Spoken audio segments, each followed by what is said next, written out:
So Chahal ಇಲ್ಲ ಅಂದ್ರೆ ಒಂದು ಆಪ್ಷನ್ ಆಗ್ತಾರೆ ಸ್ಯಾಂಟ್ನರ್. ನೀವು 150 ಜನ ಆದ್ಮೇಲೆ ಇವ್ರು ಆಪ್ಷನ್ಗೆ ಬರ್ತಾರೆ ಅಂತ ಹೇಳಿ ಮಾರನೇ ದಿನಕ್ಕೆ ನಿಮ್ಮ ಹತ್ರ ಪರ್ಸ್ ಇಲ್ಲ ಅಂತಂದ್ರೆ, ಸೊ ಇವ್ರು RTM ಕಾರ್ಡ್ ಪ್ಲೇ ಮಾಡಿದ್ದಾರೆ RCB. ಅವ್ರು 10 ಕೋಟಿ, ನಾವು 12 ಕೋಟಿ ಅಂತಾರೆ. ಸೊ RCB ಪರ್ಸಲ್ಲಿ ಇರೋದೇ 12 ಕೋಟಿ. ಸೊ 12 ಕೋಟಿ ಕೊಟ್ಟು ತಗೊಂಡ್ರೆ ನೆಕ್ಸ್ಟ್ ಇಲ್ಲಿ ಡೊಮೆಸ್ಟಿಕ್ ಪ್ಲೇಯರ್ಸು ಬ್ಯಾಕಪ್ ಪ್ಲೇಯರ್ಸ್ನ ತಗೊಳೋದಕ್ಕೆ ಆಗೋದೇ ಇಲ್ಲ. ಸೊ ಅವಾಗ ಏನಾಗ್ತೀರಾ, ವಿಲ್ ಜಾಕ್ಸ್ನು ಬಿಡ್ತೀರಾ.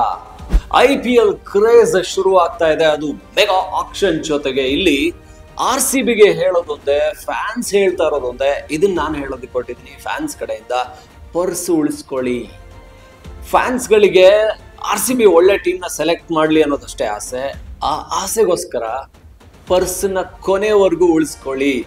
ಯಾಕಂದ್ರೆ ಈ ಡಿಸ್ಕೌಂಟ್ ಕೊಡ್ತಾರಲ್ಲ, ದೀಪಾವಳಿ ಡಿಸ್ಕೌಂಟ್ ಬಂತು ಅಂತ ಹೇಳ್ಬಿಟ್ಟು ಸ್ಟಾರ್ಟಿಂಗಲ್ಲೇ ಬಂದು ಸ್ಯಾಲ್ರಿ ಬಂದ ಕೂಡಲೇ ಸಾಕಷ್ಟು ಒಳ್ಳೊಳ್ಳೆ ಆಫರ್ಗಳು ಬಂತು. ಏನೋ ವಾಷಿಂಗ್ ಮೆಷಿನ್ ಇಷ್ಟು ಕಡಿಮೆಗೆ ಸಿಗ್ತಾ ಇದೆ, 50% ಡಿಸ್ಕೌಂಟು. ಆಮೇಲೆ ಯಾವುದೋ ಬೇಕಾಗಿತ್ತಲ್ಲ ಫೋನು, ಅದು ಇದು ಜಾಲಿ ಜಾಲಿ ಅಂತ ತಗೊಂಡ್ಬಿಟ್ಟು ಕೊನೆಯಲ್ಲಿ ಪರ್ಸು ಖಾಲಿ ಖಾಲಿ ಆಗ್ಬಿಟ್ಟು ಮಂತ್ ಎಂಡಲ್ಲಿ ದುಡ್ಡಿಲ್ಲದೆ ಒದ್ದಾಡ್ತೀವಲ್ವಾ. ಅಂದರೆ ಸ್ಟಾರ್ಟಿಂಗಲ್ಲಿ ಸಿಕ್ಕಾಬಟ್ಟೆ ಪರ್ಸ್ನ ಕಳ್ಕೊಬಿಡೋದು, ಅಂದರೆ ಪ್ಲೇಯರ್ಸ್ ಮೇಲೆ ಜಾಸ್ತಿ ಇನ್ವೆಸ್ಟ್ ಮಾಡೋದು. ಸೊ ಇಲ್ಲಿ ಎಡವಟ್ಟಾಗೋದು ಎಲ್ಲಿ ಅಂತ ಹೇಳಿದ್ರೆ, ಸ್ಟಾರ್ಟಿಂಗಲ್ಲಿ ಪರ್ಸ್ನ ಸಿಕ್ಕಾಬಟ್ಟೆ ಕಳ್ಕೊಂಡ್ಬಿಟ್ಟು ಕೊನೆಯಲ್ಲಿ ಒದ್ದಾಡ್ತೀವಿ.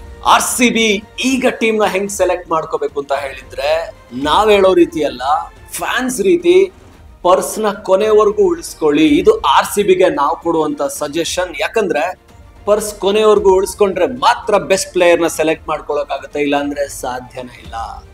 ದೀಪಾವಳಿ ಆಫರ್ ಬಂತು ಅಂತ ನೋಡಿ, ದೀಪಾವಳಿ ಆಫರ್ ಕೊಡ್ತಾರೆ. ಸೊ ನಾವೇನ್ ಮಾಡ್ತೀವಿ, ನಮ್ಮ ಸ್ಯಾಲ್ರಿ ಒಂದು 50,000 ಬಂದಿರುತ್ತೆ. 50,000ದಲ್ಲಿ 20% ಡಿಸ್ಕೌಂಟ್ ಅಂತೆ, 50% ಡಿಸ್ಕೌಂಟ್ ಅಂತೆ ಅಂತ ಹೇಳ್ಬಿಟ್ಟು ಸ್ಯಾಲ್ರಿ ಅಕೌಂಟಿಗೆ ಕ್ರೆಡಿಟ್ ಆದ ಕೂಡಲೇ ಹೋಗು ಅದೊಂದು ಫೋನ್ ತಗೋ, ಇದೊಂದು ಫ್ರಿಜ್ ತಗೋ, ಇದೊಂದು ವಾಷಿಂಗ್ ಮೆಷಿನ್ ತಗೋ, ಇನ್ನೇನೇನೋ ತಗೊಂಡ್ಬಿಡ್ತೀವಿ. ಮಂತ್ ಎಂಡಲ್ಲಿ ಖಾಲಿ ಖಾಲಿ. ಸ್ಟಾರ್ಟಿಂಗಲ್ಲಿ ಜಾಲಿ ಜಾಲಿ ಮಾಡಿದ್ದಕ್ಕೆ ಮಂತ್ ಎಂಡ್ ಖಾಲಿ ಖಾಲಿ. ಹಂಗೇನೆ RCB ಫಸ್ಟ್ ಡೇ ಮಾರ್ಕಿ ಪ್ಲೇಯರ್ಸ್ ಬರ್ತಾರೆ, ಹಾಗೆ ಕ್ಯಾಪ್ಡ್ ಬ್ಯಾಟರ್ಸ್ ಬರ್ತಾರೆ. ಸೊ ಏನು ಅಂದ್ರೆ ಈ ಸ್ಟಾರ್ ಪ್ಲೇಯರ್ಸ್ ಏನು ದಂಡು ಸ್ಟಾರ್ಟಿಂಗ್ ಬಂದ್ಬಿಡುತ್ತೆ. ಸೊ ನಮ್ಗೆ ಇವ್ರು ಬೇಕು, ನಮ್ಗೆ ಅವ್ರು ಬೇಕು ಅಂದ್ರೆ ಇವ್ರು ಬೇಕು ಅಂತ ಅನಿಸ್ತಾ ಇರುತ್ತೆ. ಇವ್ರನ್ನ ತಗೊಂಡ್ರೆ ಸಖತ್ತಾಗಿರುತ್ತಲ್ಲ, ಮಿಡ್ಲ್ ಆರ್ಡರ್ಗೆ ಒಳ್ಳೆ ಬ್ಯಾಟ್ಸ್ಮನ್ ಸಿಕ್ದಾಗುತ್ತೆ, ರಜತ್ ಪಟಿದಾರ್ ಜೊತೆ ಒಬ್ಬ ಒಳ್ಳೆ ಸಪೋರ್ಟ್ ಸಿಕ್ದಂಗೆ ಆಗುತ್ತೆ, ಆಲ್ರೌಂಡರ್ ಸಿಕ್ದಾಗ ಆಗುತ್ತೆ, ಜೊತೆಗೆ ಒಬ್ಬ ಫಿನಿಷರ್ ಸಿಕ್ದಾಗ ಆಗುತ್ತೆ. ಇದೆಲ್ಲ ತಲೆಯಲ್ಲಿ ಇರುತ್ತೆ. ಸೊ ಬರ್ತಾ ಇರ್ತಾರೆ. ಒಬ್ರು ನೆಕ್ಸ್ಟ್ ಡೇವಿಡ್ ಮಿಲ್ಲರ್ ಬರ್ತಾರೆ. ಸೊ ಬಿಗಿನಿಂಗ್ ಅಲ್ಲೇನೆ ಎಲ್ಲರೂ ಕೂಡ 10-15 ಕೋಟಿಗೆ ಹೋಗೋ ಪ್ಲೇಯರ್ಸ್ ಬರ್ತಾರೆ. ನೀವೇನಾದ್ರೂ ಮೈನ್ ನಿಮ್ಮ ತಲೆಯಲ್ಲಿ ಇಟ್ಕೊಂಡಿರೋ ಕೆಲವು ಪ್ಲೇಯರ್ಸ್ ಬಿಟ್ಟು ಎಕ್ಸ್ಟ್ರಾ ಸ್ವಲ್ಪ ಒಂದು 10 ಕೋಟಿವರೆಗೂ ಸಿಗ್ತಾ ಇದಾರೆ, ಇವ್ರು ವರ್ತ್ ಆಗ್ತಾರೆ ಅನ್ಕೊಂಡು ತಗೊಂಡ್ರು, ಕೊನೆಯಲ್ಲಿ ಖಾಲಿ ಖಾಲಿ. ಕೊನೆಯಲ್ಲಿ ಯಾರು ಬರ್ತಾರೆ ಗೊತ್ತಾ? ನೀವು ಒಂದು ವೇಳೆ ಯಜುವೇಂದ್ರ ಚಹಲ್ಗೆ 15 ಕೋಟಿಗೆ ಹೋದ್ರು ಅಂತ ಅನ್ಕೊಳ್ಳಿ, 15 ಕೋಟಿ ಮೇಲ್ ಹೋಗ್ತಾ ಇದ್ದಾರೆ. ಸೊ ಆಗ ನೀವೇನ್ ಮಾಡ್ತೀರಾ, ಸಿಕ್ಕಾಪಟ್ಟೆ ಹೆವಿ ಆಯ್ತಪ್ಪ, ಇವ್ರನ್ನ ಇಷ್ಟಕ್ಕೆ ತಗೊಂಡ್ರೆ ಉಳಿದಿರೋ 8-10 ಪ್ಲೇಯರ್ಸ್ಗೆ ನನ್ನ ಹತ್ರ ಪರ್ಸ್ ಎಲ್ಲಿದೆ ಅಂತ ಹೇಳ್ಬಿಟ್ಟು 83 ಕೋಟಿಲಿ 15 ಕೋಟಿ ಮೈನಸ್ ಆಗ್ಬಿಡುತ್ತಲ್ಲ ಅಂತ ಯೋಚನೆ ಮಾಡಿ ಸ್ವಲ್ಪ ವೆಯ್ಟ್ ಮಾಡ್ತೀರಾ. ಸೊ ಚಹಲ್ನ ಮುಂಬೈಯೋ ಇಲ್ಲಾಂದ್ರೆ ಬೇರೆ ಯಾವ್ದೋ ಟೀಮ್ ಎತ್ಕೊಂಡ್ಬಿಡುತ್ತೆ ಅನ್ಕೊಳ್ಳಿ, ಮುಂಬೈಯೋ ಪಂಜಾಬೋ ಡೆಲ್ಲಿನೋ ಎತ್ಕೊಂಡ್ರು ಅನ್ಕೊಳ್ಳಿ. ಡೆಲ್ಲಿ ಎತ್ಕೊಳ್ಳಲ್ಲ ಬಿಡಿ, ಡೆಲ್ಲಿ ಈಗಾಗಲೇ ಕುಲ್ದೀಪ್ ಇದ್ದಾರೆ, ಹಾಗೆ ಅಕ್ಸರ್ ಇದ್ದಾರೆ. ಸೊ ಮುಂಬೈಯೋ ಇಲ್ಲಾಂದ್ರೆ ಬೇರೆ ಬೇರೆ ಈಗ ಚೆನ್ನೈ ಇಂಥ ಟೀಮ್ ಎತ್ಕೊಳ್ತು ಅಂತ ಅನ್ಕೊಳ್ಳಿ. ನೀವು ಎತ್ಕೊಳ್ಳಿಲ್ಲ, ಕೊನೆಯಲ್ಲಿ ನೀವು ಮಿಚೆಲ್ ಸ್ಯಾಂಟ್ನರ್ ಬರ್ತಾರೆ, ಅವ್ರನ್ನ ತಗೋಬೇಕು. ಒಬ್ಬ ಸ್ಪಿನ್ನರ್ ಜೊತೆಗೆ ಆಲ್ರೌಂಡರ್ ಸಿಕ್ದಾಗ ಆಗುತ್ತೆ, ಅವ್ರನ್ನ ತಗೋಬೇಕು ಅಂದಾಗ ನಿಮ್ ಪರ್ಸ್ ಇರಲ್ಲ, ಅವರಿಗೆ ಸಿಕ್ಕಾಪಟ್ಟೆ ಬಿಡ್ ಆಗುತ್ತೆ. ಲಾಸ್ಟ್ ಅಲ್ಲಿ 150 ಆದ್ಮೇಲೆ ಬರೋ ಪ್ಲೇಯರ್ಸ್ ಇದಾರಲ್ಲ, ಇವ್ರು ತುಂಬಾ ಇಂಪಾರ್ಟೆಂಟ್ ಆಗಿದ್ದಾರೆ. 150 ಪ್ಲೇಯರ್ಸ್ ಆದ್ಮೇಲೆ ಬರ್ತಾರೆ ಇವರು.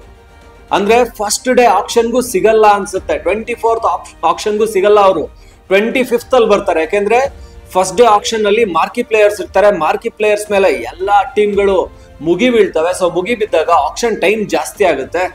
ಸೊ 150 ಪ್ಲೇಯರ್ಸ್ ಆದ್ಮೇಲೆ ಬಹುಶಃ ಸೆಕೆಂಡ್ ಡೇಗೆ ಹೋಗ್ಬಹುದು. ಸೊ ಸೆಕೆಂಡ್ ಡೇಗೆ ಹೋಯ್ತು ಅಂತಂದಾಗ ಅಲ್ಲಿ ಏನಾಗುತ್ತೆ, ಸೊ ಅಲ್ಲಿ ಈ ಪರ್ಸ್ ಖಾಲಿ ಆಗಿರುತ್ತೆ. ಸೊ ಸೆಕೆಂಡ್ ಡೇ ಅಲ್ಲಿ ಮಾರ್ಕೋ ಯಾನ್ಸನ್ ಬರ್ತಾರೆ, ಇನ್ನು 24 ಏಜು. ನಾನು ಮಿಚೆಲ್ ಸ್ಯಾಂಟ್ನರ್ ಹೇಳಿದೆ, ಯಾಕೆಂದ್ರೆ ಬಾಲ್ನ ದೂರ ದೂರ ಹೊಡಿತಾರೆ, ಒಳ್ಳೆ ಬ್ಯಾಟಿಂಗ್ ಎಬಿಲಿಟಿ ಇದೆ, ಜೊತೆಗೆ ಒಬ್ಬ ಏನು ಸಖತ್ ಏಬಲ್ ಸ್ಪಿನ್ನರು.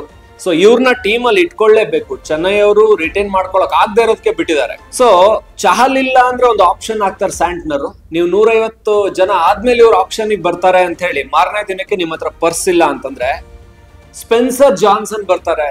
ಸ್ಪೆನ್ಸರ್ ಜಾನ್ಸನ್ ನೀವೇನಾದ್ರೂ ಇನ್ ಕೇಸ್ ನಿಮ್ಗೆ ಕಗಿಸೋ ರಬಾಡ ಸಿಗ್ಲಿಲ್ಲ, ಹರ್ಷದೀಪ್ ಸಿಗ್ಲಿಲ್ಲ, ಮೊಹಮ್ಮದ್ ಶಮಿ ಸಿಗ್ಲಿಲ್ಲ, ಮೊಹಮ್ಮದ್ ಶಮಿ ಬೆಂಗಳೂರಿಗೆ ಬೇಡ ಅಂತ ಹೇಳ್ತಾರೆ.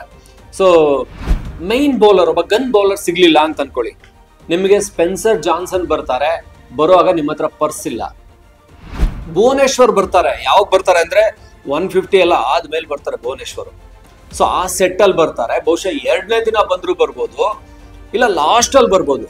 ನೀವೇನಾದ್ರೂ ಯಾಮಾರಿ 10 ಕೋಟಿ ಇಟ್ಕೊಂಡಿಲ್ಲ ಅಂದ್ರೆ ನಿಮ್ಗೆ ಮಿಚೆಲ್ ಸ್ಯಾಂಟ್ನರು ಸಿಗಲ್ಲ, ಮಾರ್ಕೋ ಯಾನ್ಸನ್ ಸಿಗಲ್ಲ, ಸ್ಪೆನ್ಸರ್ ಜಾನ್ಸನ್ ಸಿಗಲ್ಲ, ಭುವನೇಶ್ವರ್ ಕುಮಾರ್ ಸಿಗಲ್ಲ. ವಿಲ್ ಜಾಕ್ಸ್ ಎಷ್ಟ್ರಲ್ಲಿ ಬರ್ತಾರೆ ಗೊತ್ತಾ? 160ರಲ್ಲಿ ಏನೋ ಬರ್ತಾರೆ ವಿಲ್ ಜಾಕ್ಸ್.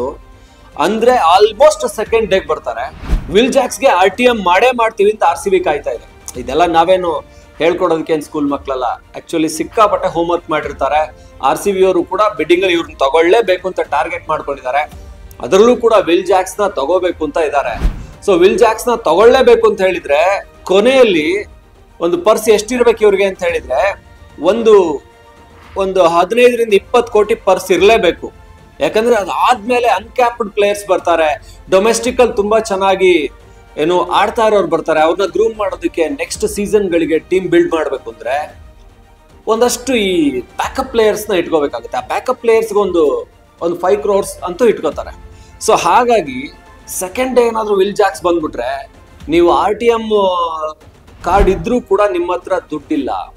ಸೊ ಹಾಗೇನಾಗುತ್ತೆ ಹೇಳಿ, ವಿಲ್ ಜಾಕ್ಸ್ ಬಂದ್ರು ಅಂತ ಇಟ್ಕೊಳ್ಳಿ, ನೀವು ಒಂದು ಟೀಮ್ ಮೇಲೆ ಒಂದು ಟೀಮ್ ಬಿಡ್ ಮಾಡ್ತಾ ಇದ್ದಾರೆ. ಈಗಾಗಲೇ ಚೆನ್ನೈ ಹತ್ರ, ಇಲ್ಲಾಂದ್ರೆ ಗುಜರಾತ್ ಹತ್ರ, ಬೇರೆ ಬೇರೆಯವ್ರ ಹತ್ರ ದುಡ್ಡಿದೆ. ಸೊ ಅವರು 10 ಕೋಟಿವರೆಗೂ ಬಿಡ್ ಮಾಡ್ತಾರೆ. ಸೊ ಬಿಡ್ ಮಾಡಿದಾಗ ನೀವೇನ್ ಮಾಡ್ತೀರಾ? RTM ಕಾರ್ಡ್ ಪ್ಲೇ ಮಾಡ್ತೀರಾ. ಸೊ ಅವ್ರು ನೀವು ಎಲ್ಲಿವರೆಗೂ ಬಿಡ್ ಹೋಗ್ತೀರಾ ಅಂತ ಕೇಳ್ತಾರೆ.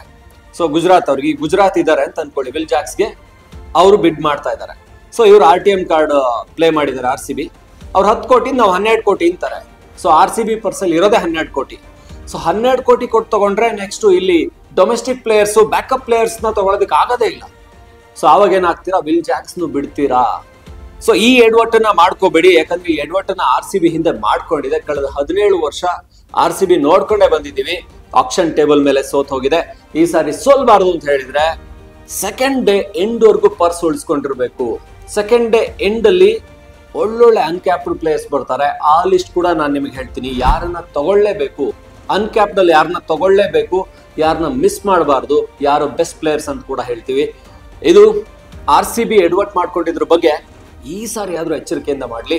ಸೊ ಒಂದೊಳ್ಳೆ ಬೆಸ್ಟ್ ಪ್ಲೇಯಿಂಗ್ 11 ಬಿಲ್ಡ್ ಮಾಡೋದಕ್ಕೆ, ಹಾಗೇನೆ ಒಂದು ಬ್ಯಾಕಪ್ ಕೂಡ ಒಂದು 11 ಪ್ಲೇಯರ್ಸ್ ಇರ್ಲಿ, ಸಖತ್ ಟೀಮ್ ಬಿಲ್ಡ್ ಮಾಡ್ಲಿ ಅಂತ ನಾವು ಕಾಯ್ತಾ ಇದೀವಿ. ಸೊ ನೀವೇನಂತೀರಾ? ಈ ಎಡವಟ್ನ RCB ಮಾಡುತ್ತೋ ಇಲ್ವೋ ನೀವ್ ಹೇಳಿ. ನೀವು ಕೂಡ ಕಮೆಂಟ್ ಮಾಡ್ಬೋದು. IPL ಅಪ್ಡೇಟ್ಸ್ಗಾಗಿ ಇದೇ ರೀತಿ ನೋಡ್ತಾ ಇರಿ ಒನ್ ಇಂಡಿಯಾ ಕನ್ನಡ.